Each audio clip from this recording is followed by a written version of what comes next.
Então, agora sim, estamos na nossa quarta aula. Já é a quarta aula, a gente está passando muito rápido. Após um final de semana bem fresquinho, bem gostoso. Quem estava com saudade do frio aí se deliciou esse final de semana. Menos quem foi para o litoral. Se tem alguém aqui, eu sinto muito por você, sinto mesmo, porque isso poderia ter acontecido comigo. Mas estamos agora oficialmente no outono. Aquele clima que todo mundo gosta. Esquenta de dia e congela de noite e fica todo mundo bem. Todo mundo dorme, olha que maravilha. E por que eu estou falando isso? Porque nós vamos falar um pouco sobre descanso hoje nessa aula. Essa aula é sobre sabedoria no aconselhamento.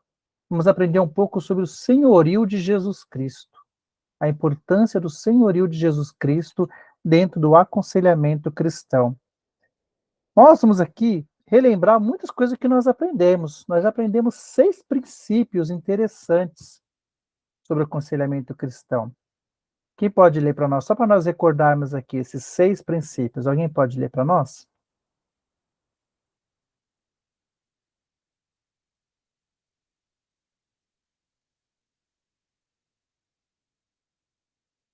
Deixa eu ver aqui. Irmã Marlene, você pode ler para nós? Leia. Princípio 1. O pecado nos reduz à tolice. Princípio 2. Nossa tolice é idólatra por natureza. Princípio 3. Precisamos ser resgatados de nossa tolice e esse é o alvo do aconselhamento bíblico.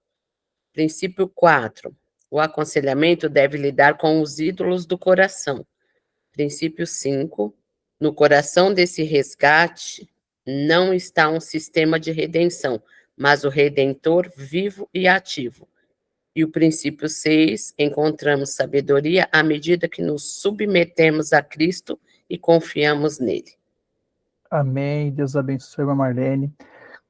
Quantos princípios nós já aprendemos aqui, né? Somente nessas 2 últimas aulas, né? 3 na segunda aula e os últimos 3 na aula passada. Então, nós entendemos que o pecado nos reduz à tolice. Então, mesmo uma vez sendo cristãos, podemos sim voltar a ser tolos, considerados tolos, todas as vezes que nos entregamos ao pecado. Toda vez que nós queremos dominar a nossa vida e fazemos aquilo que contraria a vontade do nosso Deus, nós nos comportamos como tolos, né? Porque é isso que o pecado nos faz. Ele nos torna tolos diante do nosso Deus. E aprendemos que a nossa tolice ela é idólatra por natureza, né? Nós somos adoradores por natureza e a nossa tolice baseada nessa natureza nossa nos faz ser idólatras todas as vezes. Sempre nos tornamos idólatra porque isso está na nossa natureza de adorador. Ou nós adoramos a Deus, ou adoramos outros deuses, ou adoramos a nós mesmos. Então, nós sempre estamos em estado de adoração. É muito interessante isso, né? E o pecado, quando nos reduz à tolice, ele usa isso ao seu favor, para nos manter escravo novamente de um pecado que nós já fomos libertos por Cristo Jesus. E eu falo aqui mais uma vez que nós já fomos libertos, porque nós partimos do pressuposto que o aconselhamento bíblico é sempre entre 2 cristãos. Então, tanto quem está aconselhando quanto quem foi aconselhado já foi liberto da escravidão do pecado. Mas um desses, que é o quem está sendo aconselhado, está precisando ser lembrado novamente dessas coisas. Princípio 3, precisamos ser resgatados de nossa tolice. Né? Então, é o alvo do aconselhamento bíblico, é resgatar a pessoa a qual está sendo aconselhada do seu estado de tolice. Esse é o nosso alvo do aconselhamento. O aconselhamento deve lidar com os ídolos do coração. Então, nós aprendemos que o mais importante não é atingir as consequências do pecado, não é atingir aquilo que estamos vendo, mas atingir aquilo que nós não estamos vendo, aquilo que está dentro do coração. Né? Nós temos que lidar com o ídolo que está ali dominando aquele coração. Esse é o objetivo, esse é o com que o aconselhamento cristão ele deve lidar. Não é com as consequências, não é com aquilo que a gente vê, é uma atitude que só precisa ser mudada. Não, não é simplesmente mudar a atitude por uma nova atitude, mas é mudar o coração que faz com que aquela pessoa tenha devidas atitudes, que são contrárias à palavra de Deus. Então, quando nós atingimos o ídolo do coração, as suas atitudes serão transformadas, as suas atitudes serão renovadas. Ele não praticará mais as mesmas obras, porque as suas obras da carne estarão mortas. Ele praticará novas obras, né? Então, por isso que devemos lidar com os ídolos que estão no coração. No coração desse resgate não está um sistema de redenção. Então, nós aprendemos aqui que não estamos falando apenas de um sistema, um modelo a ser seguido. Olha, você vivia de uma maneira, você vai viver agora de outra a partir deste modelo que eu estou te apresentando. Não, porque sistema de redenção, ele pode ser falho, mesmo sendo um sistema considerado cristãos. Quantas igrejas cristãs pregam heresias e as pessoas ficam apegadas às suas heresias, aos seus legalismos e não têm o coração transformado? Porque elas vivem subjugadas por um sistema de redenção, mas não é o principal. Porque nós precisamos, no resgate desse coração, demonstrar que ali existe um redentor vivo e ativo. Então não é um sistema que redime ninguém, é um redentor, um ser, uma pessoa, um ser que ele é pessoal, é uma pessoa de Deus que vive e está ativa dentro daquele coração, dentro daquela pessoa, dominando as ações dela, direcionando as ações dela, direcionando suas vontades, direcionando os seus sonhos, direcionando os seus medos, controlando os seus medos, trazendo conforto em meio à dor. Então, não um sistema, é um redentor, vivo e não só vivo, mas ativo. Né? Então, nós lembramos aqui daquele texto famoso que não sou eu quem vive, mas Cristo quem vive em mim. Então, é um redentor que está vivo e ativo dentro de mim. Então, esse é o princípio 5 que nós aprendemos. E no princípio 6, nós estamos recordando que nós encontramos sabedoria à medida que nos submetemos a Cristo e confiamos nele. E disso nós falaremos um pouco mais na aula de hoje, sobre o senhorio de Cristo dentro do aconselhamento cristão. Até aqui, alguém gostaria de comentar alguma coisa? Alguém ficou com alguma dúvida? Algo que não compreendeu direito? Gostaria de perguntar e comentar? A gente abre essa oportunidade agora.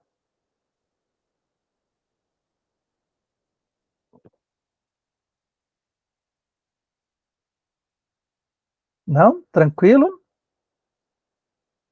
Então, como diz quem cala consente, vamos entender que todos compreenderam ou não querem dizer se não compreendeu. Aqui eu não sei porque acabou desfigurando um pouco o slide, então eu vou ler, pedir para alguém ler, mas eu vou ler porque eu acho que deve estar difícil para vocês lerem. Diz assim: o aconselhamento está edificado em Jesus. Por isso, é cristão, além de bíblico. Então, o aconselhamento ele não só é bíblico, como ele é cristão. Porque quem é a base do aconselhamento? É o próprio Jesus, é o nosso próprio Senhor. Então, diz assim: o aconselhamento está edificado nesses 3 temas. Primeiro, a soberania de Cristo, o princípio do controle imanente e o chamado a descansar em Cristo. Segundo, a graça de Cristo, o princípio da provisão abundante e o chamado a confiar nele. E o terceiro e último, a glória de Cristo, o princípio do plano maior de Deus e o chamado a submetermos a ele. Então aqui nós estamos falando de um tripé. É o tripé que apresenta Jesus: a soberania de Cristo, a graça de Cristo e a glória de Cristo. Vocês repararam que interessante que nesse tripé tem uma palavra aqui que ela está em todas as frases: Cristo. Então, Cristo é o centro, Cristo é a razão, e para Cristo volta todas as coisas.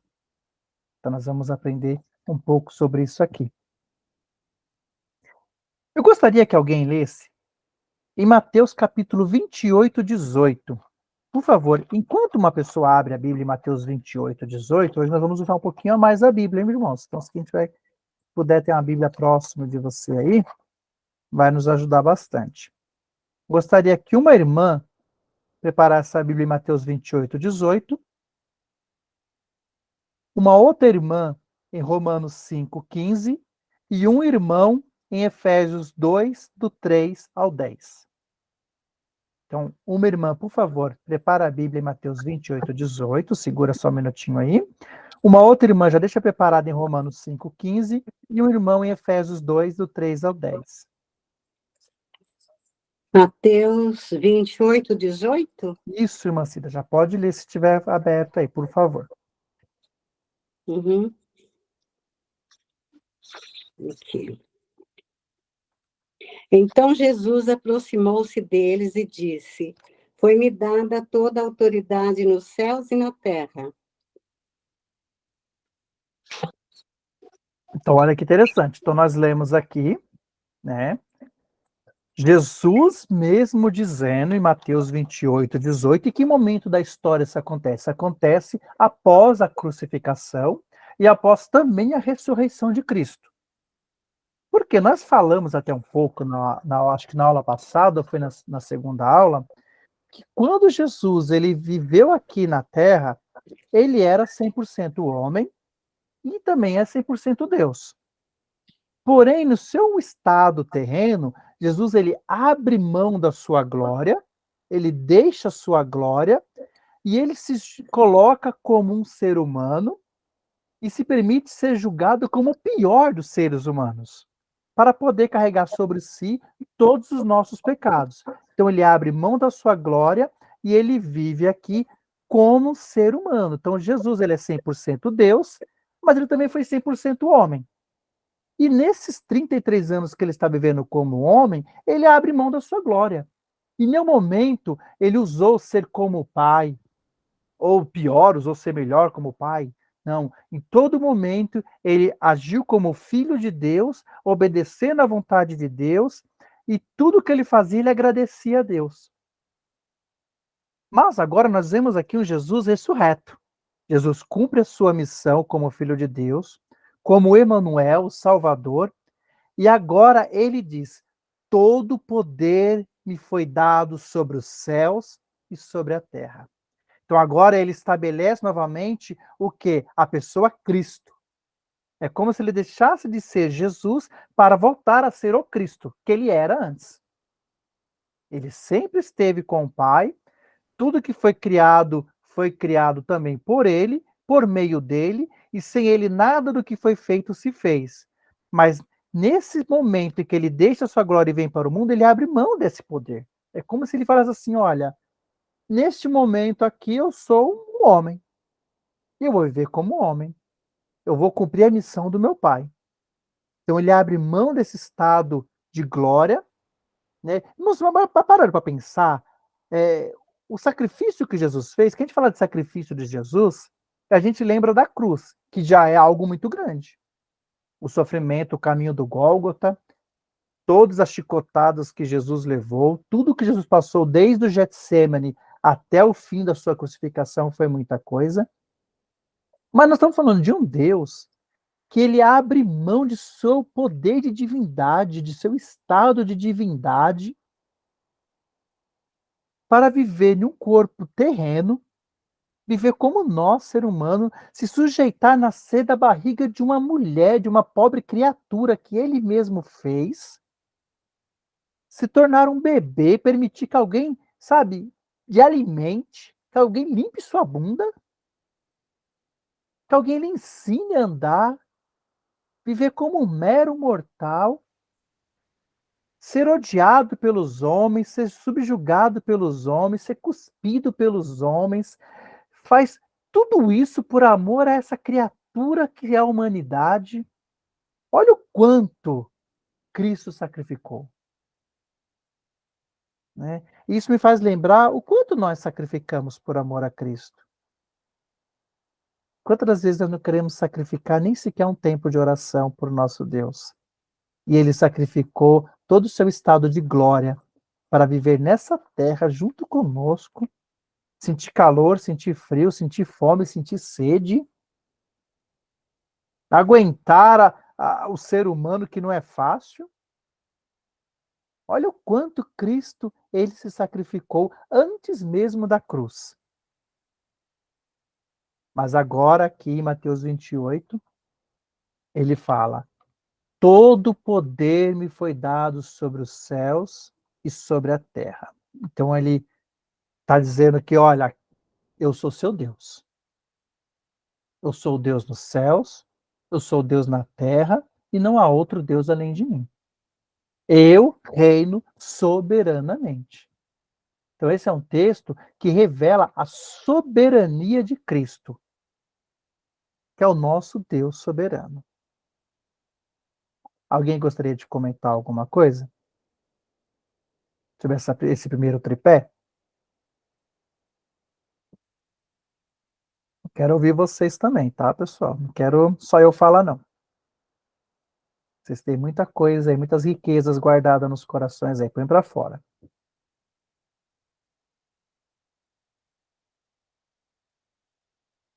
Não? Podemos seguir? Irmã Silvana, por favor, pode falar, irmã Silvana.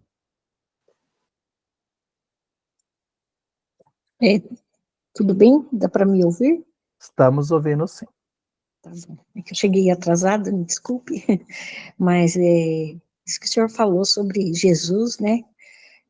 Ter nascido de um ser que ele mesmo criou, né? Como que ele nasceu, como ela cuidou dele, amamentou, né? Cuidou enquanto era criança e o tempo todo foi crescendo. Eu nunca tinha pensado dessa forma e achei algo assim muito profundo e realmente foi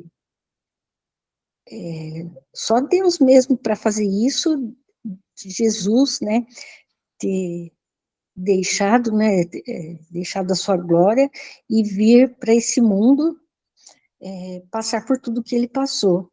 Então, achei muito interessante. Eu acho que a gente tem que estar sempre refletindo nisso, né, porque é muito importante e é maravilhoso também. Amém, Deus abençoe.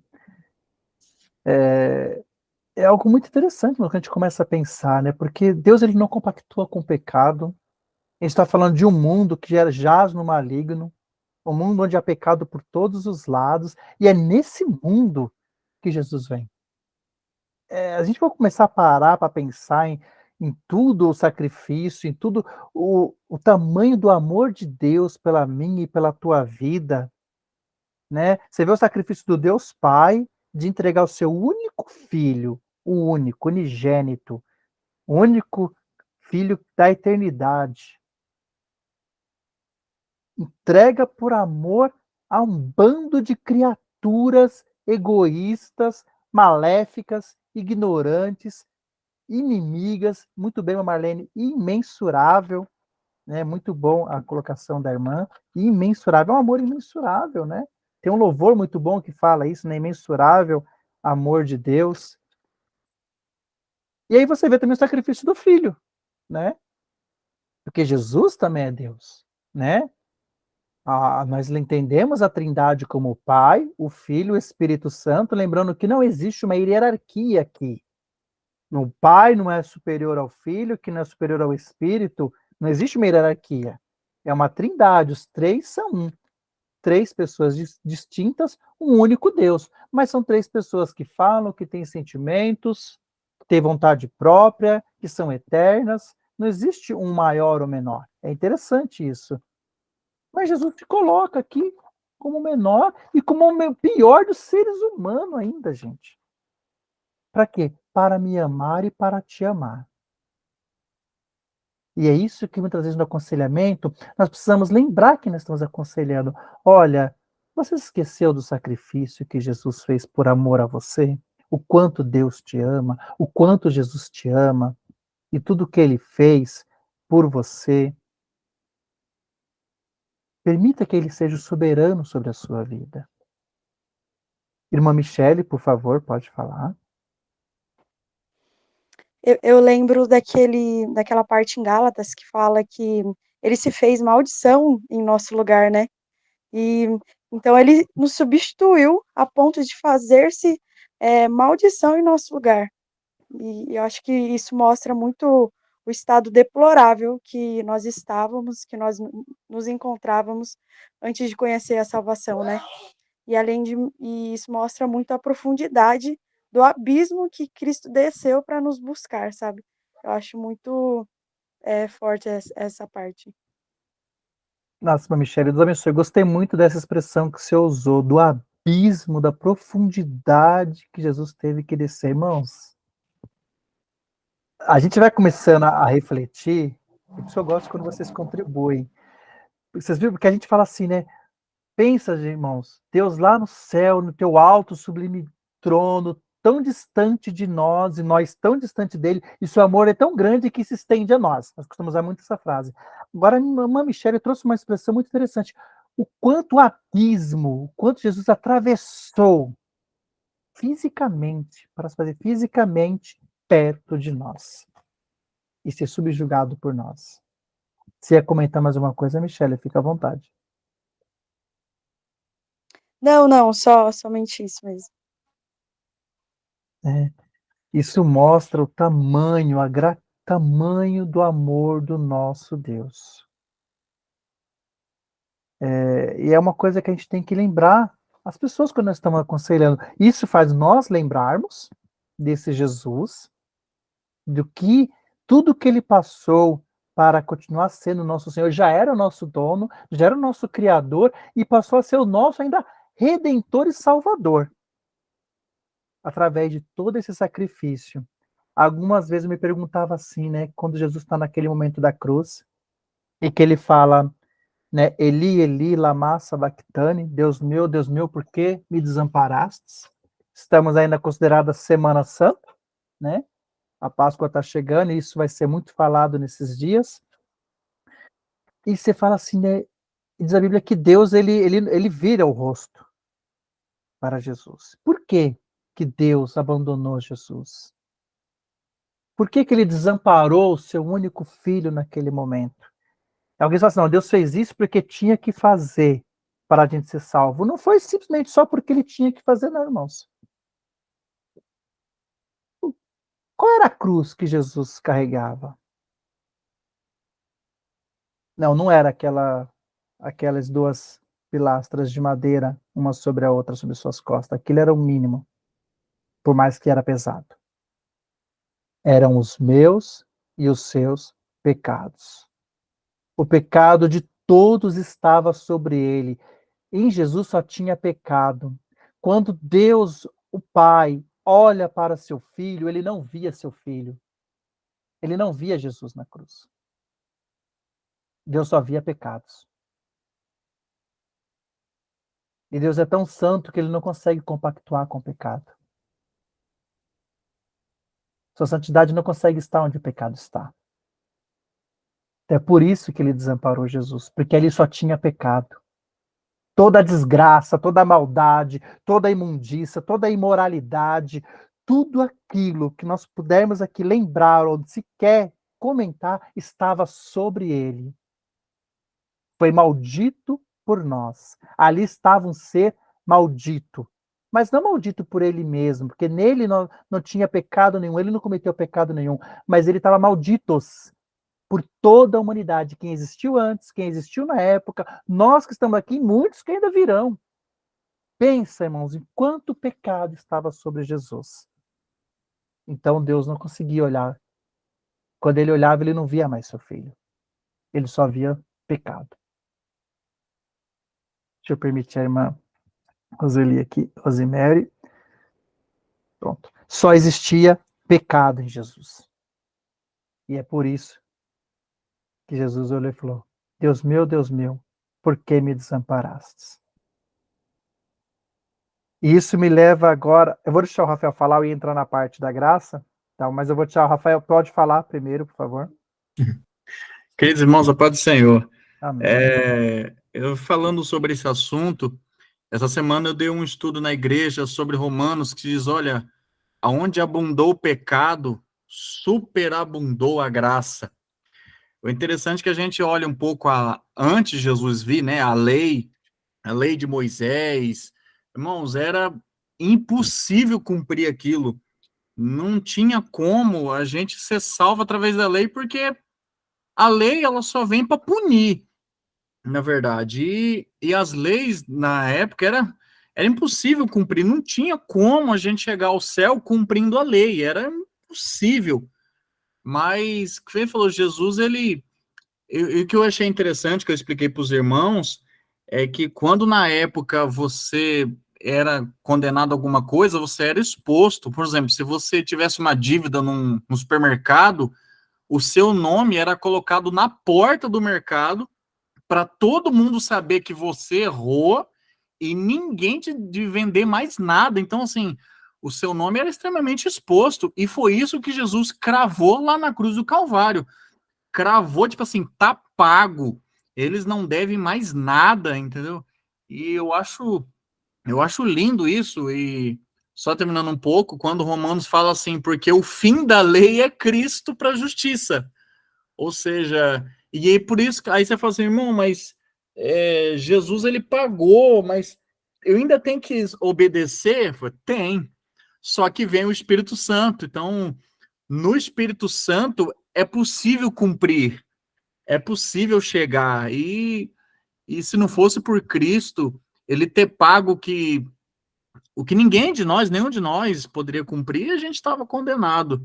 Mas, como diz aquela frase, olha, a maior coisa do mundo não foi o homem pisar na lua, foi Deus pisar na terra. Exatamente. Foi o Maior milagre. maior milagre do mundo foi Deus pisar nessa terra aqui, não foi o homem pisar na lua. E louvado seja Deus por isso. E só um testemunho rápido também, para não tomar muito tempo. Hoje eu aconselhei uma pessoa, dentro dos princípios que nós estamos aprendendo aqui, que nós somos mendigos atrás do mesmo pão. Eu ouvi ele falar assim: olha, Rafael, me deu vontade de voltar para a igreja, me deu vontade de servir a Deus de novo, em cima desses conselhos. Parece que alimenta a esperança da gente voltar para Cristo. E eu fiquei feliz, que é um resultado que a gente tem aprendido aqui, que é irmão aconselhando irmão, todos pecadores em busca de uma mesma coisa. Eu usei os princípios aqui, e fiquei muito feliz que hoje ele está lá na igreja, no trabalho de oração, fruto do que nós estamos aprendendo aqui. Então, que Jesus possa continuar estando entre nós, irmãos, porque Cristo é o motivo de nós estarmos em pé. Deus abençoe. Amém, glória a Deus. Deus abençoe, irmão Rafael. Não, vai ser a resposta para ele é que não parece, não, é que Deus está agindo mesmo no coração. A palavra de Deus, irmãos, ela é infalível. Ela é infalível, ela é. Esqueci uma palavra que eu ia falar agora, ela é irresistível. A graça de Deus, ela é irresistível. Então, ela consegue, né, penetrar aonde eu e você não conseguimos penetrar. Por isso que a gente tem que o nosso aconselhamento, a gente bate muito nessa tecla de ser bíblico, de ser cristocêntrico, e aqui no caso agora do senhorio de Cristo. Então nós entendemos onde estavam nossos pecados. Por que Deus não conseguiu intervir no clamor do seu próprio filho, seu único filho? Porque ali ele estava, todos os nossos pecados. E você citou uma coisa, Rafael, sobre a questão de exposto. Jesus foi exposto. Jesus, irmãos, ele foi abusado. Jesus, ele foi abusado, ele teve as suas vestes rasgadas, ele ficou desnudo, que era exatamente para ter esse estado de humilhação. Olha só o quanto ele foi condenado. Então, isso até nos serve para a hora que você aconselhar alguém que passar por um estado de abuso, fala assim, olha, o meu Jesus, ele também foi abusado. Ele te entende, abusaram dele. Ele foi abusado. Por mim e por você. Ele foi exposto, ele foi humilhado. Por mim e por você. E aí vem agora o segundo princípio aqui, o segundo tripé, na verdade, né? Que é a graça de Cristo. O princípio da provisão abundante e chamada a confiar nele. Quem, por favor, outra irmã que pode ler para a gente o Romanos capítulo 5 e 15, por favor?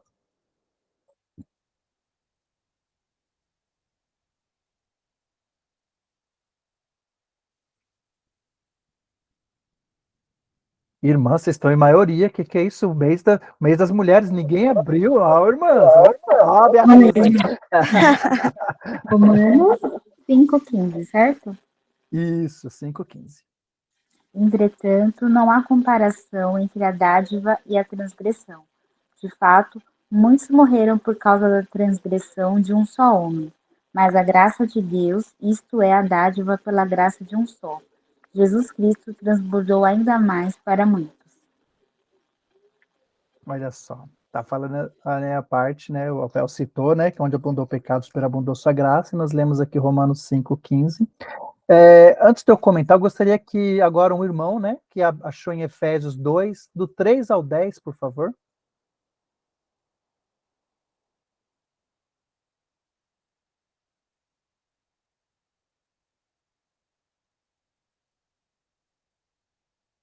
Irmãos, cadê vocês? Querem fazer que nem o pastor?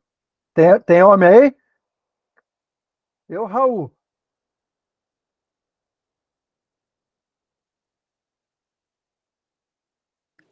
Efésios 2. Quem vai ler? Do 3 ao 10. Bom, se nenhum irmão lê, nenhum irmão achou, dos homens que estão aqui presentes conosco. Perdão, é Efésios 2, Do 3 ao 10. do 3 ao 10, tá? Vamos representar o público masculino aqui. Ok, o Márcio não está podendo ler. Ok, Deus abençoe, irmão Márcio. Rafael, por favor. Tá bom. Anteriormente, todos nós também vivíamos entre eles, satisfazendo as vontades da nossa carne, seguindo os seus desejos e pensamentos. Como os outros, éramos por natureza merecedores da ira. Todavia, Deus, que é rico em misericórdia, pelo grande amor com que nos amou, deu-nos vida juntamente com Cristo, quando ainda estávamos mortos em transgressões, pela graça sois salvos. Deus nos ressuscitou com Cristo e com ele nos fez assentar nos lugares celestiais em Cristo Jesus, para mostrar nas eras que hão de vir a incomparável riqueza de sua graça, demonstrada em sua bondade para conosco em Cristo Jesus.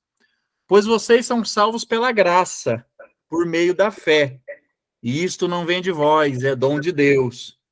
Não por obras, para que nem ninguém se glorie, porque somos criação de Deus, realizada em Cristo Jesus, para fazermos boas obras, as quais Deus preparou de antemão para que nós a praticássemos. Amém. Amém. Deus abençoe. Os irmãos estão entendendo do que está falando aqui? Nós estamos falando aqui, irmãos, esses versículos, eles estão falando do plano de salvação. Do plano de salvação, que vem da graça de Deus. Então, através de Cristo, a graça de Deus nos alcançou quando nós ainda éramos pecadores, escravos do pecado. Então, não alcançou porque eu sou bonzinho, porque eu nasci no berço cristão, porque eu escolhi amar a Deus com as minhas próprias forças, meus próprios desejos, porque eu sou uma pessoa boa. Não, Senhor. Está deixando bem claro que foi Deus. Partiu de Deus essa iniciativa. E através de Cristo, ele nos resgata, manifestando a sua graça, o seu amor por nós. Ainda nós estamos naquele estado de trevas, ele mostra a sua luz para nós, ele nos chama, ele nos escolhe e ele nos redime de todo pecado por graça. Então não é de atitude nenhuma humana, porque para que ninguém se glorie, para que ninguém possa dizer eu sou salvo pelas minhas mãos, eu sou salvo porque eu cumpri a lei, como o Rafael citou, eu sou salvo porque eu oro mais, porque eu jejuo, porque eu... Não é por atitudes, não é por obras para que ninguém se glorie, mas é por graça. Vem dele, porque dele e por ele e para ele são todas as coisas. Então, deixa bem claro aqui nessa passagem que nós lemos tanto em Romanos como em Efésios, que tudo vem dessa graça. E por isso nós podemos confiar nesse chamado dele, e nós podemos descansar em Cristo, porque ele é a provisão. Então nós somos salvos em Cristo Jesus. Então se ele pagou um preço, meu irmão, minha irmã, se ele pagou um preço por mim e por você, é um preço que não pode mais ser comprado por nada. Ele pagou um preço muito além dos meus e dos seus pecados. Então significa que nada e nem ninguém pode roubar a salvação da minha e da sua vida. E muitas vezes precisamos ser lembrados disso e lembrar as pessoas que estamos aconselhando. Porque o diabo, ele tem um papel, quando nós nos entregamos aos nossos pecados, que é de colocar a dúvida em nosso coração. Que é de colocar em nosso coração o contrário da fé, que é a dúvida. Talvez não tenha mais jeito para mim, já tentei, eu sou crente desde criança, eu já sirvo a Deus há 5 anos, há 10 anos, e eu caio nesse pecado de novo, não tem mais jeito para mim. Essas são as artimanhas enganosas do inimigo para nossas vidas. E esse texto nos faz lembrar o quê? Não. Você é salvo sim, você é salvo porque Cristo pagou um preço por você. Ele comprou o preço, foi ele que pagou.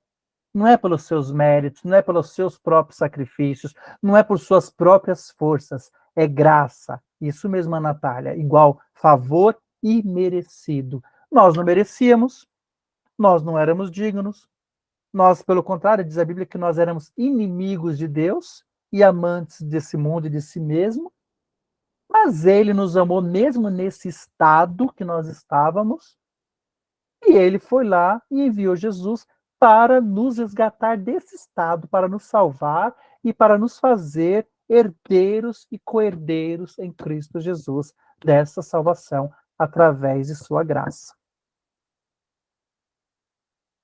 Olha que maravilha, que glória que nós não podemos dar ao nosso Deus quando nós lembramos disso. Que tudo é por Ele, é a graça. Isso é um tripé que nós não podemos esquecer do motivo que nós podemos confiar nele. Então, eu posso confiar, eu posso descansar na soberania de Cristo, porque Ele sabe o que está fazendo, é Ele quem controla a minha vida, a sua vida e a vida de quem nós estamos aconselhando.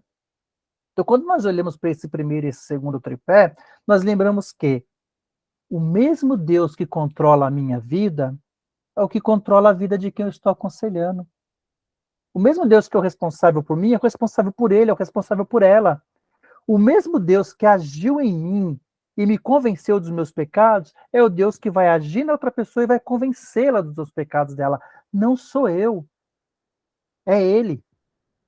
Isso é bom que nos tira de nós uma responsabilidade, um peso das costas. Porque muitas das vezes, quantos aqui já ficaram tristes quando tentou aconselhar alguém, falou, se desdobrou, leu a Bíblia quase inteira para a pessoa, e a pessoa às vezes não quis te dar ouvido, não entrou, às vezes até zombou da sua cara, e você fala, meu Deus, você se sente assim meio que, acho que o erro está em mim, porque acho que eu não orei direito, não preparei direito, não preguei direito, eu fiz alguma coisa errada. Não, irmãos, é que quem convence o homem e a mulher do pecado é o Espírito Santo, através da palavra de Deus. Se ele não convencer, não seremos nós, com nossa eloquência, com nossa sabedoria, com nosso carisma, não seremos nós. Assim como nós uma vez éramos ignorantes e andávamos nas trevas até que Jesus nos convenceu que ele é a nossa salvação, é ele que vai convencer a pessoa também. Nós apenas somos instrumentos. O que cabe a nós aqui com esse entendimento é saber que a mim cabe cumprir a vontade do meu Deus em ser um bom conselheiro, em aconselhar segundo a palavra de Deus, em trazer a pessoa novamente para a soberania de Cristo através dos conselhos da palavra de Deus. Agora, a decisão cabe a ela e quem vai convencer ela é o próprio Deus. Tanto eu como ela temos que crer que no meio desse diálogo há um Espírito Santo atuando. Infelizmente, muitas das vezes, a pessoa que está aconselhando, ela parece que não tem a fé de que Deus está agindo e convencendo a pessoa. Porque ela olha para as expressões da pessoa, do como a pessoa está olhando para ela, e às vezes a própria pessoa que está aconselhando se desanima. Eu já falei uma vez, já estou na 4ª vez falando com essa pessoa. Irmãos, se precisar falar 10 vezes, 20 vezes, 100 vezes, faça a sua parte de falar quantas vezes for necessária. Quantas vezes tiver que falar. A nós cabe cumprir a vontade, o chamado de Deus para nossas vidas, para com a pessoa. A decisão cabe a ela. Quem vai convencê-la é o nosso Deus, não é nós.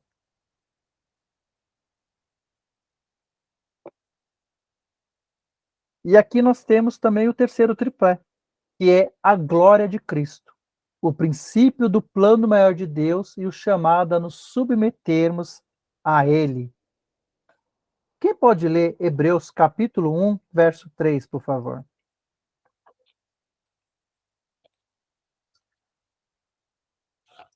Hebreus capítulo 1, verso 3.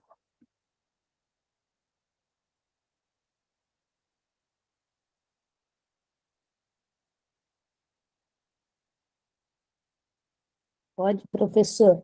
Por favor, Margarete, fica à vontade. Hebreus capítulo 1, versículo 3. O qual, sendo o resplendor da sua glória e a expressa imagem da sua pessoa, e sustentando todas as coisas pela palavra do seu poder, havendo feito por si mesmo a purificação dos nossos pecados, assentou-se à destra da majestade nas alturas. Aqui é um texto que reforça que nós estamos falando sobre a glória de Cristo. Deus abençoe, irmã Margarete. Amém. Que é o princípio do plano maior de Deus, que é glorificar o seu próprio nome. Irmãos, tudo é para a glória de Deus. Tudo é para a glória de Deus. Vocês sabiam que até a nossa salvação é para a glória de Deus? Aí eu vou falar, lógico que eu sei, irmã, é para a glória de Deus. Sabe mesmo? Não é só porque Deus nos ama. Sabe um dos motivos de Jesus, de Deus ter nos salvado, ter cumprido isso em nossas vidas? Ter enviado Jesus para nos salvar? É porque ele não pode negar a sua própria palavra. Por amor à sua própria palavra e à sua glória é que Deus nos salvou. Não lembro exatamente onde está, mas eu sei que está em Isaías, que Deus fala assim, uma passagem que ele fala assim. Eu vou achar depois, eu ponho no grupo para vocês. Fala, não é por amor de ti, ó Israel, nem de ti, ó Samaria, mas é por amor ao meu nome, para que se cumpra a minha palavra que eu salvarei a vós. Olha que interessante, irmãos. Então a glória é de Deus. Deus ele não divide a sua glória com ninguém. A glória é de Deus. Tudo volta para Ele. Tudo vai glorificar Ele. E isso aqui nos traz a lembrar que nós muitas vezes temos vivido para a nossa glória. Para alimentar o nosso ego. Para o nosso eu. Né? E muitas das vezes, até quando estamos aconselhando, nós esquecemos de glorificar a Deus, glorificando a nós mesmos com as nossas experiências pessoais. Por exemplo, você vai aconselhar uma pessoa que passou por está passando por um determinado problema que você já passou. Aí você fala assim, mas eu já passei. Mas ó, eu fiz isso aqui, eu fiz isso e aquilo, e aí foi bem, você resolvi isso aí, ó. Irmãos, o foco não é você. O foco é a pessoa. O foco não é a sua experiência, é a da pessoa. Não, você está me dizendo que eu não posso usar as minhas experiências no aconselhamento? Pode, até pode. Mas tem que tomar muito cuidado que existe uma linha tênue entre você apresentar parte da sua experiência e você só focar nela e esquecer do outro. E aí você, às vezes, fala mais da sua experiência, mais do que você passou, do que da pessoa, e preocupado com a pessoa. Você acaba se glorificando mais do que você venceu, do que você realmente demonstrar empatia pela pessoa que está sofrendo. Sabe quem faz muito isso? Pessoas que gostam de disputar a dor. Vocês já conheceram a pessoa que gosta de disputar a dor? Minha mãe é assim, tá? Eu posso falar que minha mãe é assim.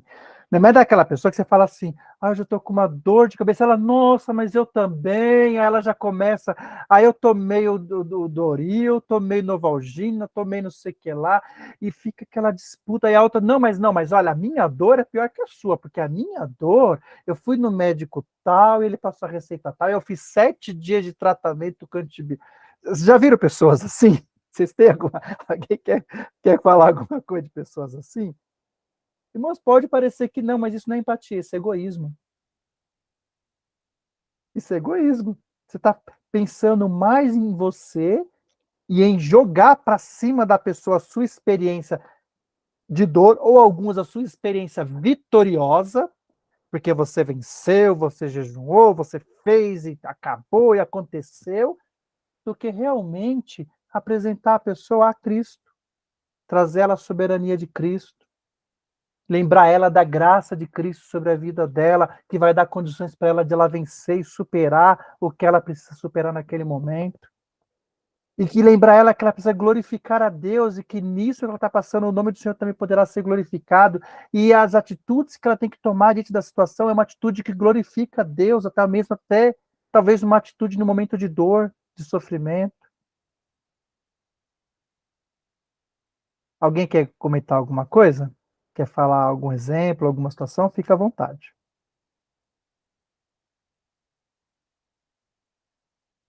Eu quero. Mas, Juliana, fica à vontade. Obrigada. Aconteceu isso comigo. Vou falar a minha experiência, que acho que é melhor, né, do que a gente falar dos outros. Eu tenho um menino de 3 anos, vai fazer 4 agora no começo de abril. E por volta de 1 ano e 6 meses, a gente começou a desconfiar que ele tinha alguns comportamentos diferentes, né? E hoje ele é diagnosticado com autismo. E muitas pessoas, no momento da nossa trajetória para chegar até esse diagnóstico, não nos acolheram, sabe? Muitas pessoas, inclusive, fecharam as portas ou vinham com esses comentários assim: ah, não é nada, é coisa da sua cabeça, vai passar. E poucas pessoas nos acolheram, poucas pessoas sabiam nos dizer palavras confortantes, poucas pessoas, ou quase nenhuma, uma delas, soube nos direcionar a um caminho e nos sustentar em oração.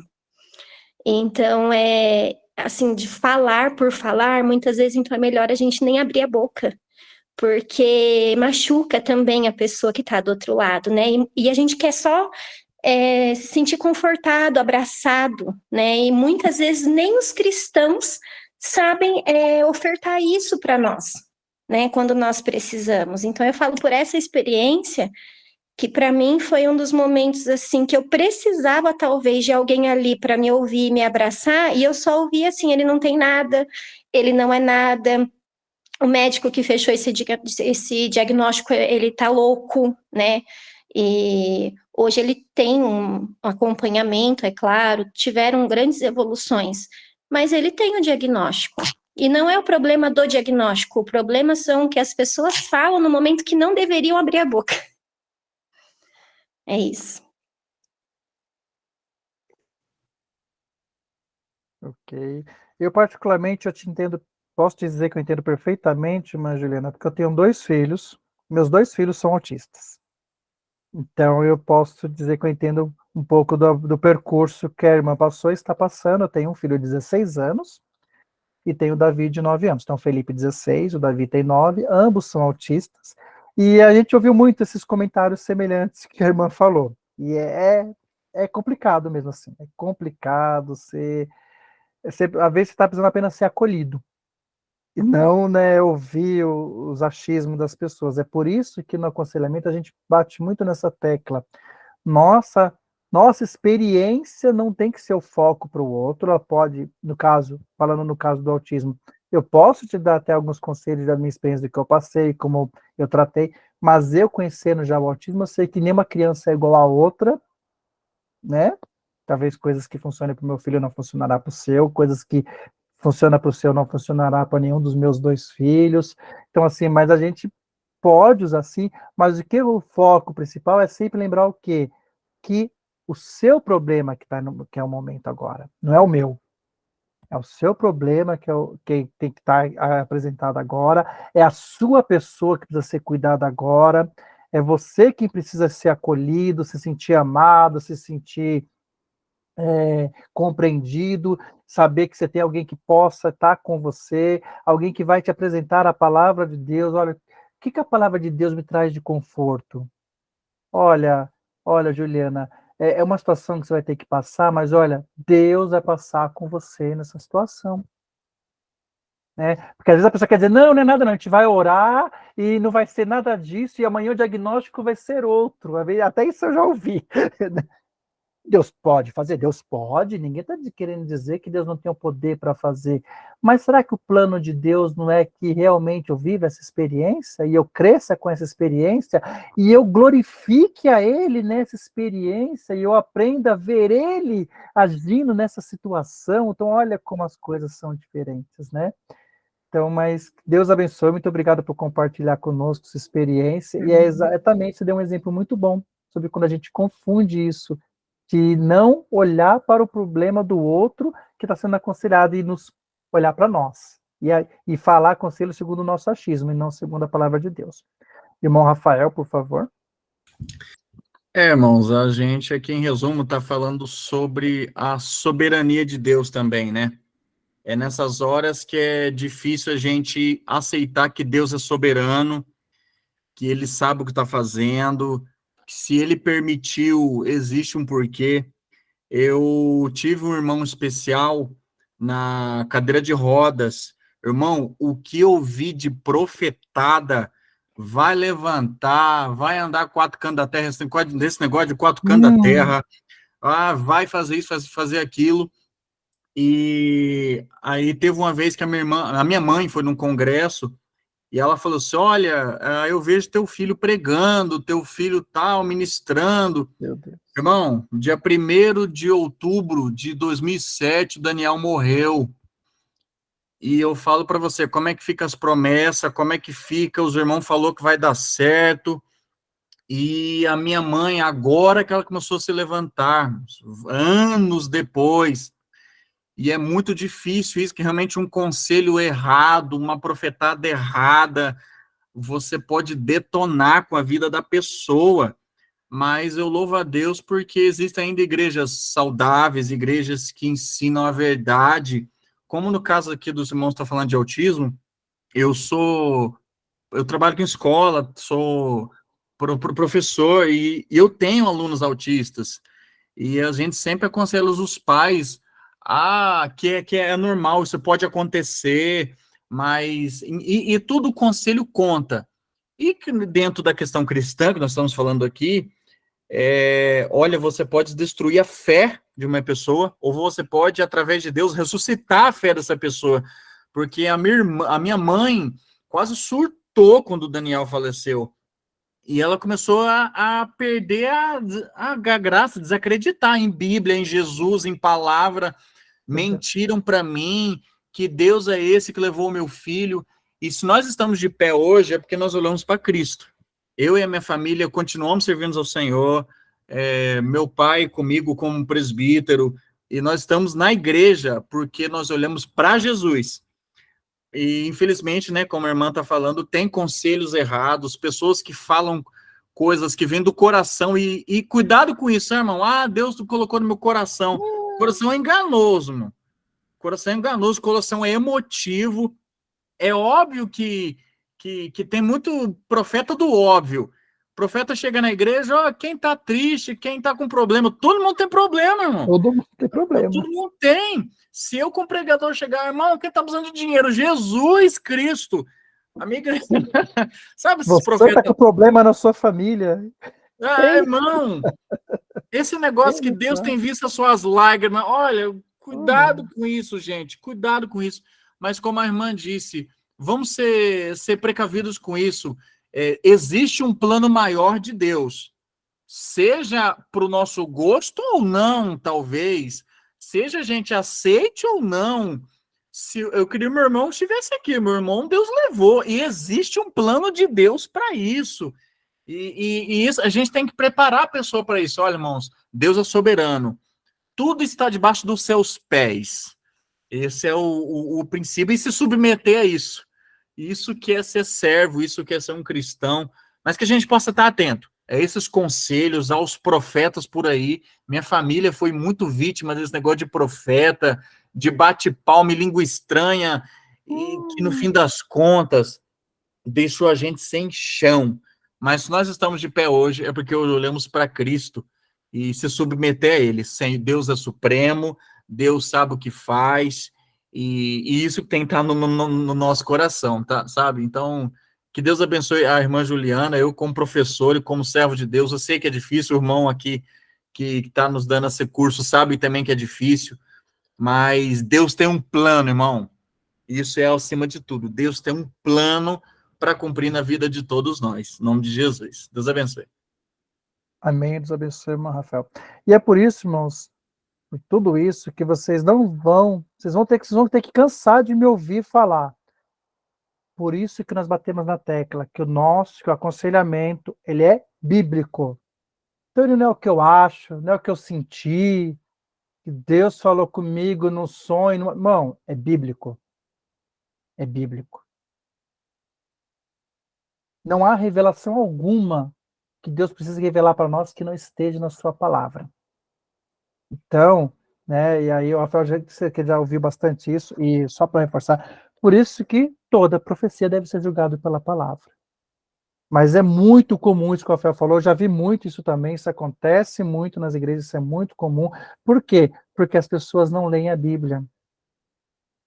E lembra que eu falei na aula passada que muitas vezes nós tratamos o nosso Deus do mesmo jeito que o candomblé trata um dos seus espíritos, como oferenda para receber alguma coisa?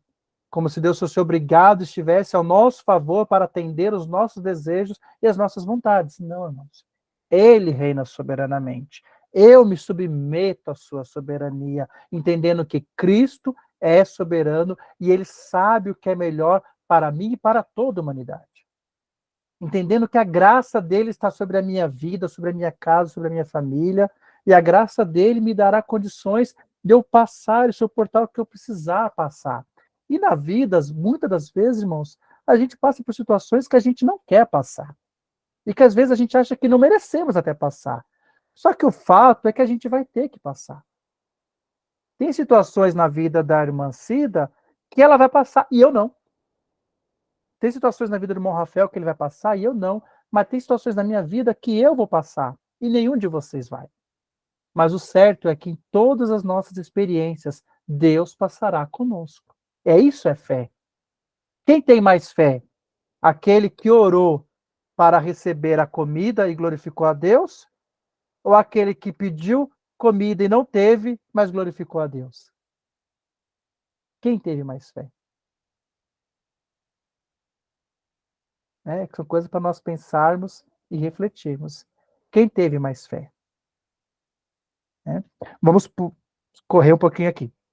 Falar do amor de Deus, da palavra de Deus é muito bom, mas o tempo ele não nos dá muita oportunidade de seguir aqui. Então vamos continuar aqui. Esses 3 temas dão-nos uma visão geral. Tudo está centralizado em Jesus Cristo. Os 3 somados reúnem a sabedoria. O sábio descansa no controle de Cristo, confia em sua graça e vive para a sua glória. Então, quem é o cristão tolo? Aquele que vive segundo a sua vontade. Aquele que quer ser senhor da sua própria vida. Mas quem é o cristão sábio? É aquele que descansa no controle de Cristo. O que é o descansar no controle de Cristo? Eu vou dar um exemplo sobre descansar no controle de Cristo. Sabe aquela criança, aquele bebê que chora, e um pega, o outro pega e tenta fazer parar de chorar e nada adianta. A mãe chega, pega, ele para. Sabe? Porque ele confia que ali é a mãe. Aqui é minha mãe, aqui eu estou seguro. Aqui agora o mundo está na 4ª Guerra Mundial, mas eu estou no colo da minha mãe. Acabou, está tudo bem. Tem minha mamãe, tem meu leitinho, tá tudo certo. Isso é descansar no controle de Cristo, irmãos. É assim que nós temos que confiar em Cristo. Descansar no controle de Cristo é isso. Olha, a situação pode estar totalmente contrária do que eu queria, mas eu sei que o meu Redentor vive. E eu vou confiar no meu Deus. E eu vou servir ao meu Deus. Quer seja na abundância, quer seja tudo estando bem, quer seja tudo estando fora do meu controle. Que, na verdade, irmãos, nada está no nosso controle. E eu falo por mim próprio que eu tenho muita dificuldade com controle. Eu tenho muita dificuldade, irmãos. Se eu estou aqui conversando com os irmãos e minha caneta ela cai no chão, irmãos, isso assim, a caneta caiu. Isso, irmãos, essa caneta caiu. Eu tenho uma dificuldade com isso, assim, de perder o controle das coisas. Então eu falo que isso é uma luta para mim diária. E confiar em Deus a permitir que Ele controle a nossa vida é um descanso para nós. Mas enquanto nós não compreendemos isso, nós ficamos querendo ter controle das coisas, controle da minha vida, controle da vida dos meus filhos, da minha mãe, do meu pai, da minha irmã, que só faz coisa errada, do meu irmão, que não quer ouvir conselho, do meu tio, da minha tia, do meu pai. A gente quer controlar as coisas. Não, a gente tem que descansar e saber que tudo está no controle de Cristo. A minha vida, a sua vida, a vida dos nossos familiares, tudo está no controle de Cristo.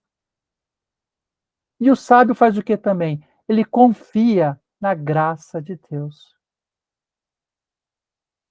Ele confia em Deus. É a sua graça que me basta. Paulo orava para Deus tirar o espinho da carne. O apóstolo Paulo, quantas vezes o apóstolo Paulo orou para Deus tirar o espinho da carne? E o que Deus falou para ele? Não. A minha graça te basta. O problema, irmãos, é que muitas das vezes nós não queremos que a graça de Deus, que é maravilhosa, que é imensurável, seja o suficiente em nossa vida. A gente quer as coisas do nosso jeito. Quando nós compreendemos que a graça de Deus nos basta, a gente começa a viver com sabedoria. E aí a gente vive para a sua glória. Então, o que é viver para a glória de Deus? Às vezes você fala assim, não, viver para a glória de Deus é ser aquele crente cheio que sai andando pela rua, só gritando evangelho, cuspindo Bíblia na vida de todo mundo. E, não, mas não é isso não. Não é isso não. Não estou falando que você não tem que pregar o evangelho, tá? Por favor. Não. Viver para a glória de Deus é você tomar cada atitude, cada decisão, pensando, isso glorifica a Deus? Se eu ir por esse caminho glorifica a Deus? Não, se eu ir por esse caminho não glorifica a Deus, então eu não vou. Se eu falar isso para o meu irmão, para a minha irmã, vai glorificar a Deus? Não, eu vou magoar meu irmão. Eu magoar meu irmão glorifica a Deus? Não, não glorifica a Deus, então eu não vou magoar meu irmão. Então, viver para a glória de Deus é eu pensar em cada atitude que eu vou tomar antes de eu tomar essa atitude. Isso glorifica a Deus? Pega um pouco daquele livro de Charles Sheldon, né, Em Seus Passos, o que faria Jesus. Alguém já leu? Quem não leu, fica a dica, uma boa leitura. O que eu fizer agora, isso glorifica a Deus? Não, não glorifica a Deus, então eu não faço. Olha, ele veio aquele, me ofendeu, ele me xingou, ele me fez pior que um cachorro da esquina sujo.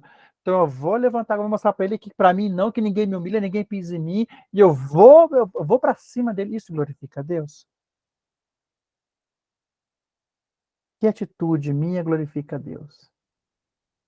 Então, é isso que nós temos que pensar, se glorifica ou não glorifica a Deus. Princípio. Depois desses princípios, podemos refletir sobre para onde o aconselhamento cristão nos conduz.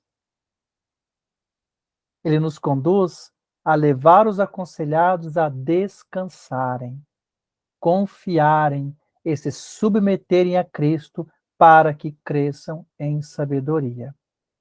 Então, durante o aconselhamento, eu já compreendendo isso, eu já compreendo isso para a minha vida. Então, agora eu vou aconselhar a pessoa, eu tenho que levar esse aconselhado a descansar. E não ficar com mais medo, com mais preocupação. Tem pessoas que vai buscar pedir um conselho para uma outra pessoa, e a outra pessoa, mas também é o que você faz, também é como você vive, também se você fizesse como fulano ou como Beltrano, isso teria acontecido com você. Começa a trazer um monte de comparação para a pessoa, irmãos. Não. Você acha que isso vai trazer descanso para ela? Não vai. Não, se você, somente quando é na família, se você fosse igual ao seu irmão, se você fosse igual à sua irmã, mães cometem muito esses erros, né? Os pais cometem muito esses erros. Se você fosse igual a fulana, o filho da vizinha, a filha do vizinho, se você fosse... Não, não é esse o caminho. O caminho nós temos que lembrar que todos nós somos pecadores, todos somos alcançados pela graça, e eu preciso, então, através dessa graça, transmitir isso para o meu aconselhado. Olha, calma, vem cá. Talvez você se esqueceu, mas você já tem um Deus que cuida de você. Você já tem um Deus que ama você. Por que que você está vivendo dessa maneira? Por que você está agindo dessa maneira? Você lembra daqueles primeiros princípios? Você tem orado a Deus? Você tem feito seus devocionais? Você tem lido a palavra de Deus? Quando foi a última vez que você congregou com a igreja? Olha, talvez você tenha se esquecido de entregar a sua vida à soberania de Cristo. E se você deixar, permitir que Ele cuide de você, você vai poder descansar, porque Ele vai cuidar de você. Então nós temos que levar os aconselhados a descansarem, a um descanso. E tem que encontrar em mim um apoio, e não um julgador, não um apontador de erros, mas um apoio. E eu tenho que levar ele a confiar e a submeter a Cristo novamente, porque ele está controlando a sua vida. E eu preciso levar ele a voltar a submeter a Cristo, a permitir que Cristo controle a sua vida. E aí sim ele vai voltar a crescer em sabedoria. Talvez vai ser um passo hoje, outro passo semana que vem, um terceiro passo daqui a um mês. Não tem problema, irmãos. O dono do tempo é Deus, não é eu, não é você. O importante é nós levarmos a pessoa, o aconselhado, a descansarem e a confiarem e principalmente se submeterem a Cristo.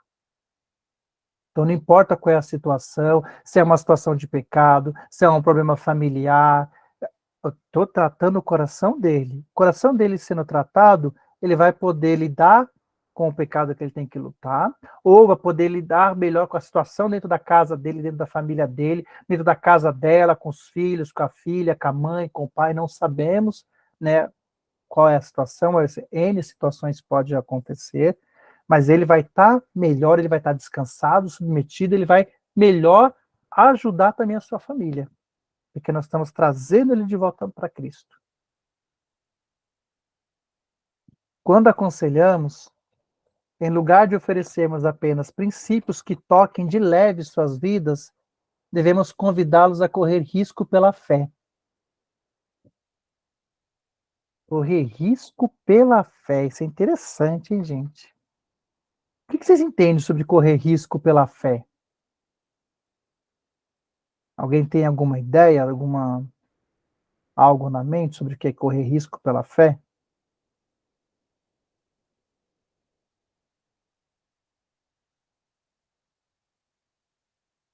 Pode ir lá, irmão Rafael. Correr risco é você tirar do seu controle, arriscar, tipo assim, como é que eu posso explicar melhor? Correr risco pela fé se entrega, deixa que Deus assuma o controle de todas as coisas, você não opina mais, você não tenta fazer do seu jeito, a partir de agora é o que vier do alto, é meio que viver isso, viver o dia a dia não controlando. Aí, tipo, abre o peito e deixa vir. Deixa controlar. É que nem Pedro, sai andando sobre as águas, olhando para Cristo. Eu acho que esse é o Não risco. pode esquecer de olhar, né? Não pode deixar, exatamente. Mas é isso, abre o peito e vive, deixando Deus controlar tudo que está acontecendo. Amém. Irmã Natália, por favor. Eu vi uma ilustração sobre isso, que era assim, eu gosto muito de procurar as imagens para ilustrar, ou uma música, né? A gente que trabalha com criança, a gente sempre quer alguma coisa para ilustrar o que você quer ensinar de conceito. E esse tema de correr riscos tinha uma escada, né? Só que a escada ela estava sem os degraus. E aí o menininho começa a subir, e Deus vai colocando. Então ele estica a mão para subir a escada. E então, correr risco é você saber que o degrau não está ali, mas você vai pela fé. Então, quando você for colocar a mão, Deus colocou o degrau, e você vai, e você vai. Esse é o correr risco. Na nossa visão, né, a gente acredita, nossa, não vai ter, eu vou ficar estagnado na escada, esperando o degrau aparecer. Mas não, você tem que subir, então você põe a mão e Deus coloca ali. Aí você vai. E esse é o correr risco pela fé. Amém, muito boa essa ilustração, já vi também. Irmão, Deus abençoe, irmã Natália, irmão Rafael. Então, em resumo, o que é? É viver pela fé. O problema é que a gente tem aprendido muito errado o que é viver pela fé. Muitas pessoas acreditam que viver pela fé, não, então eu não vou trabalhar, eu vou viver só pregando, a igreja vai me sustentar, maravilha. Viver pela fé, irmão, maravilha, também quero. Não, mas isso não é viver pela fé. Todos nós vivemos pela fé.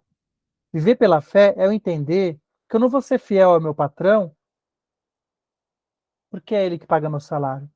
Não, eu vou ser fiel, obediente ao meu patrão porque Deus manda eu ser fiel, obediente ao meu patrão. E é Deus que dá meu salário.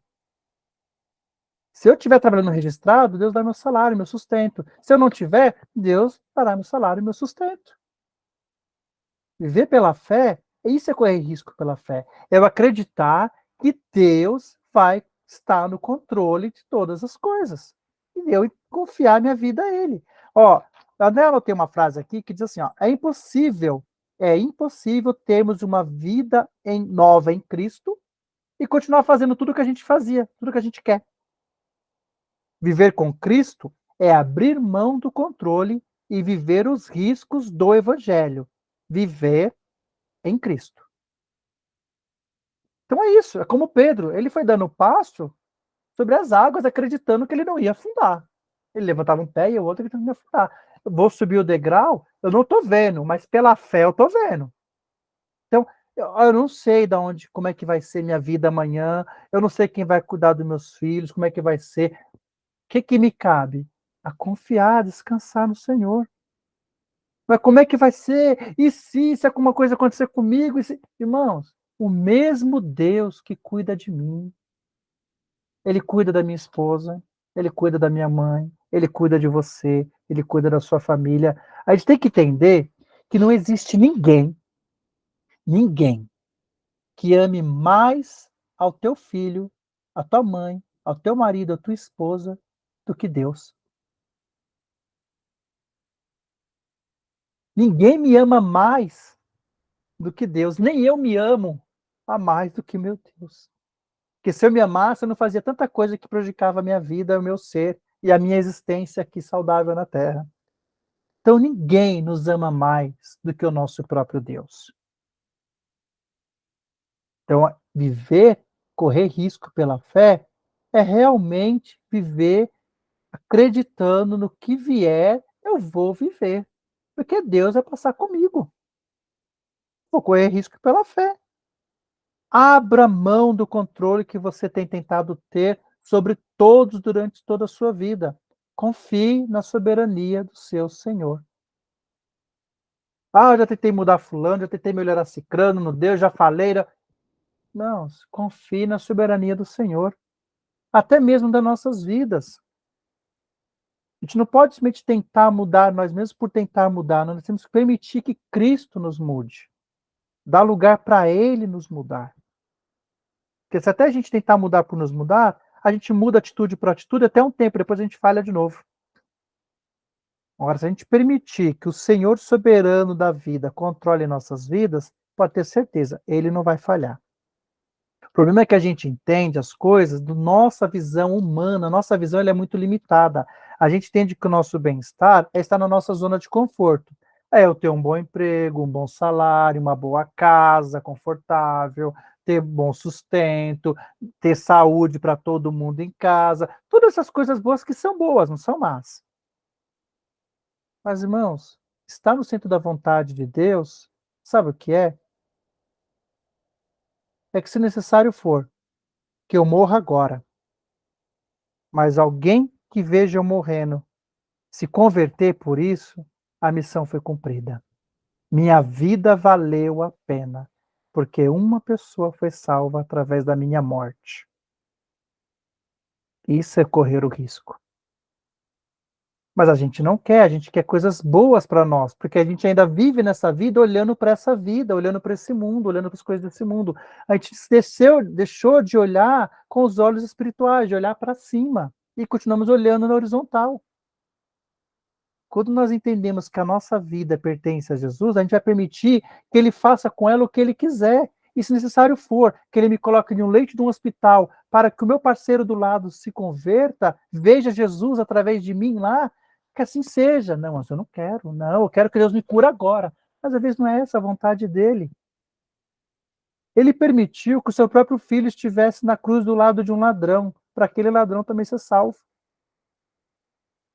Se ele não poupou ao seu próprio filho, quanto mais a nós. Mas nós temos vivido sendo pregado um evangelho muito errado, um evangelho ao nosso favor. Deus vai fazer, Deus vai mudar, venha para cá e a partir de hoje acabarão todos os seus problemas, a sua vida, você está sofrendo, vem para a igreja que a sua vida vai melhorar. Irmãos, quando eu saí da minha casa, com meus 12 anos, eu fui o primeiro a ir para a igreja, e fui para a igreja, a minha vida só virou um inferno. Melhorou em nada, irmãos. Deus sabe a provação que eu passei durante anos por eu ter escolhido Jesus. Aliás, por eu ter permitido, né? Que ele que me escolheu, não foi eu que escolhi ele. Ele me escolheu e eu ouvi o chamado e fui. Deus sabe, irmãos, quanta coisa eu passei porque eu fui servir Jesus. Mas minha vida não ficou nada de boa. Pelo contrário, ela era ótima. Só que era uma vida humana, terrena, que nem ia me levar para lugar nenhum. Mas com Jesus, eu vou para a glória.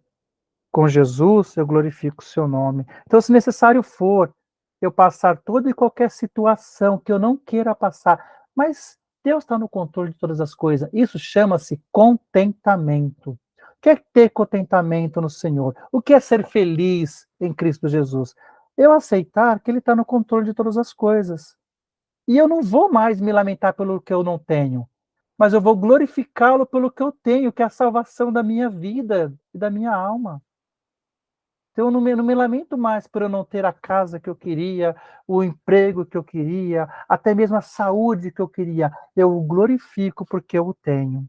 Eu o glorifico porque, diante de tantas pessoas nessa humanidade, Ele me escolheu. Ele podia ter escolhido o meu vizinho, podia ter escolhido o meu parente, mas não, Ele me escolheu. E quem era eu? Vamos falar um português de hoje em dia. Quem era eu na fila do pão para que Ele me amasse e me escolhesse? Eu era o pior dos pecadores, o pior dos imorais. Que é isso que a palavra de Deus diz que nós somos, depravados pecadores. Mas Ele me escolheu, então eu sou grato a Ele. A gente for olhar para a vida dos apóstolos, como que eles glorificaram a Deus?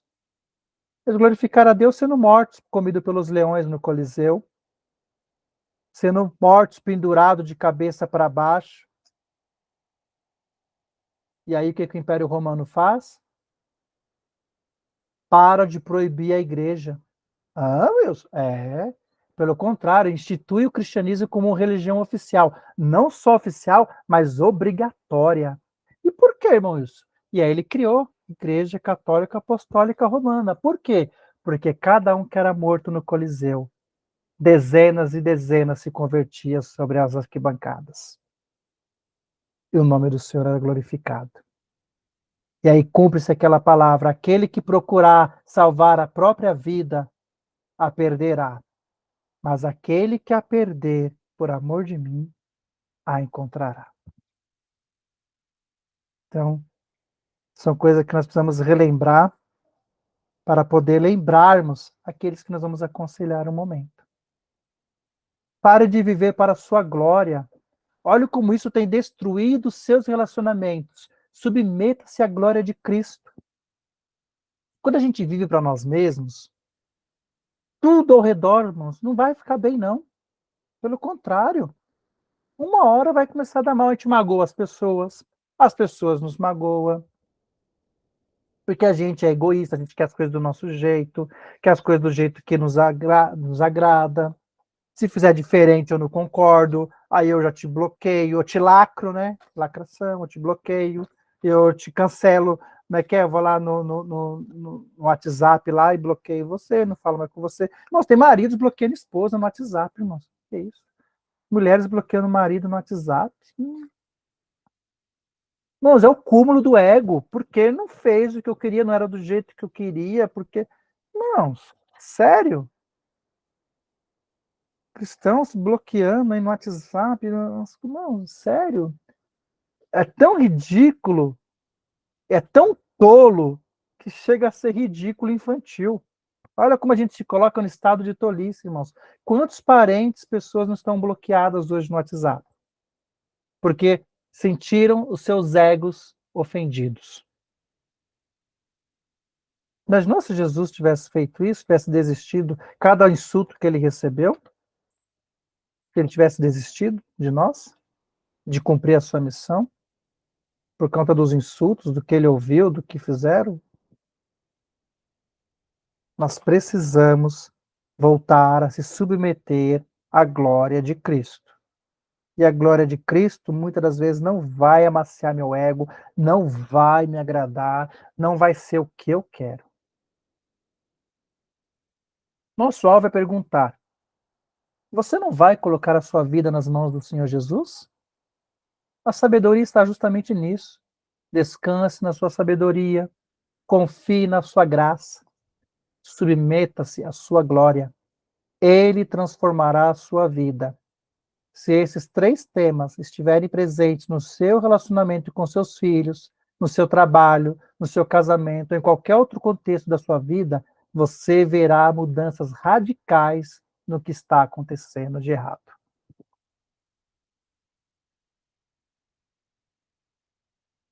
Não precisa nem comentar, né, irmãos? Quero encerrar aqui dizendo que Deus o capacite para conciliar pessoas que Ele colocar no seu caminho, no Evangelho de Jesus. Nós possamos lembrar que o Senhor das nossas vidas tem que ser o Senhor Jesus. Todas as vezes que nós tiramos Ele, que nós queremos tomar o controle de nossas vidas de novo, nós fazemos igual o pessoal do Egito, nós olhamos para trás. E a gente não lê, mas eu vou deixar para vocês lerem, Lucas capítulo 9, do 57 ao 62. Vocês leiam antes de, assim que a gente encerrar a aula, vocês leiam depois, hein? Rapidinho, são poucos versículos, que fala exatamente isso. Toda vez que a gente quer controlar nossa vida de novo, o que nós fazemos? Nós estamos olhando para trás, para nossa velha vida, nosso velho homem, e aí nós voltamos a ser o estado de todo. Meus queridos, quero agradecer a vocês. São 9h34. Quero agradecer a participação de todos. Foi uma aula muito gostosa, aprendi muito aqui com vocês hoje. Vou encerrar aqui a gravação. Se alguém quiser fazer alguma pergunta, algum comentário, por favor, fique à vontade, antes de nós tirarmos a nossa foto aqui.